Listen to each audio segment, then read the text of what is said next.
दो वाक्य में कहना चाहें, दो टूक शब्दों में, अंग्रेजों की कूटनीति के कारण दिशाहीन किया हुआ भारत तब तक सैद्धांतिक धरातल पर स्वतंत्र नहीं हो सकता जब तक अंग्रेजों की कूटनीति पर पानी फेरने में हम समर्थ न हो।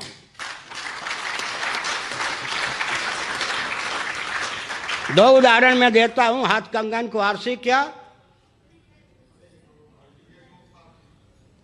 सुनिए, पोप महोदय उनके सार्वभौम रिलीजन, पंथ या मजहब के गुरु हैं या नहीं? और जिस शहर में पोप महोदय रहते हैं उसको राष्ट्र की संज्ञा है या नहीं? पोप महोदय केवल रिलीजन, पंथ या मजहब के सार्वभौम गुरु ही नहीं, राष्ट्रपति और सेनाध्यक्ष भी हैं या नहीं?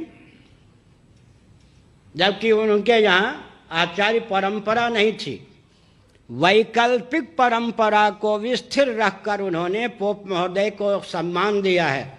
और भारतवर्ष में भगवत पाद शंकराचार्य महाभाग का सचमुच में आविर्भाव काल क्या है? ईस्वी सन से 507 वर्ष पूर्व चारों आध्यात्मिक धार्मिक राजधानियां थीं और शासकों पर शासन करने का अधिकार शंकराचार्य को प्राप्त था। धर्म नियंत्रित, पक्षपात विहीन, शोषण विनिर्मुक्त, सर्वहितप्रद सनातन शासन तंत्र की स्थापना का दायित्व शंकराचार्यों को प्राप्त था। स्वतंत्र भारत में राजनेता को वह दायित्व दिया गया, आध्यात्मिक मनीषी के रूप में राजनेता स्थापित किए गए। चाहे गांधी जी हों, चाहे विनोबा जी हों, और आजकल कौन है भारत के सार्वभौम धार्मिक मनीषी, आध्यात्मिक मनीषी? माननीय दलाई लामा जी।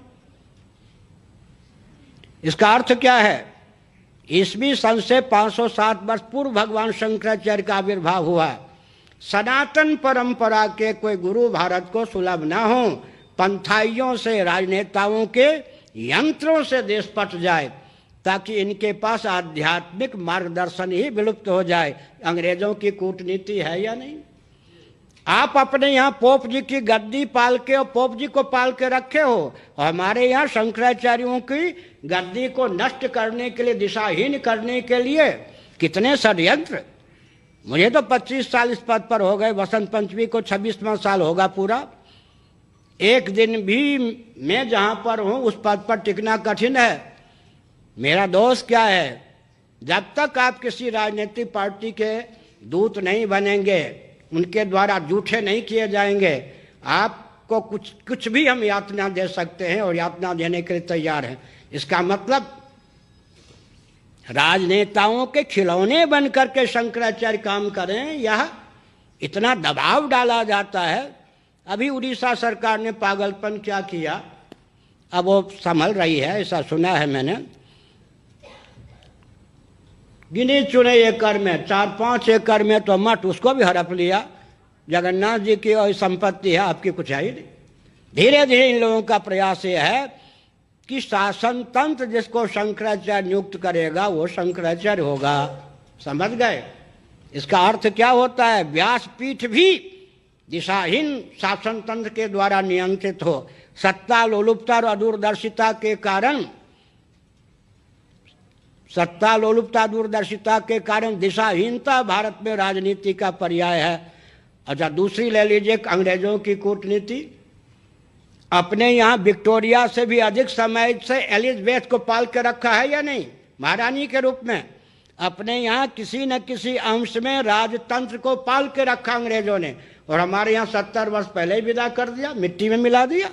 इसका अर्थ क्या है? तुम अपने यहाँ राजगद्दी को पाल के रखे हो, व्यास गद्दी को पाल के रखे हो। तुम्हारे लिए 21वीं शताब्दी में ये वरदान है और भारत के लिए अभिशाप है।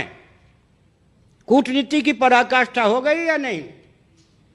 आगे आपको बहुत आगे भी बढ़े हुए हैं प्रभात जी, आगे भी आपको बहुत बढ़ना है ऐसा लगता है, नहीं तो भाग ही गए होते हमारा प्रवचन सुनकर। सुनिए, भीष्म जी के बाद और 5-7 मिनट में प्रवचन ही विराम देता हूँ। मंत्रिमंडल में 4 ब्राह्मण होना चाहिए, शिक्षाविद, न्यायविद, राष्ट्र को सही दिशा देने में समर्थ 4 ब्राह्मण, 8 क्षत्रिय होना चाहिए, रक्षा की व्यवस्था संतुलित रहे, चरमरावे नहीं। 8 क्षत्रिय, जुकाम का बहाना लेकर वहाँ से भाग ना जाए सीमा से।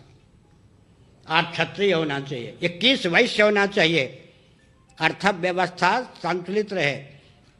21 वैश्य होना चाहिए, 10 पीढ़ी के लिए, 21 पीढ़ी के लिए धन बटोरने वाला नहीं। राष्ट्र में आर्थिक विपन्नता, अनावश्यक आर्थिक विषमता न पले, सभी स्वावलंबी हों। इसके लिए 21 वैश्य, सेवा के प्रकल्प, कुटीर उद्योग, लघु उद्योग के प्रकल्प समुचित रीति से बने रहें। 3 शूद्र और 1 सांस्कृतिक मंत्री सूत, 4 नीचे 4 ऊपर, बीच में 8 और 21। कैबिनेट मंत्री में कैबिनेट मंत्री 7 होने चाहिए, उसमें भी। इसका मतलब क्या है? कौन सा पक्षपात था? इतनी बढ़िया सुसंगत व्यवस्था थी सज्जनों। तो हमने यह कहा कि देश कहाँ जा रहा है, इस पर विचार करने की आवश्यकता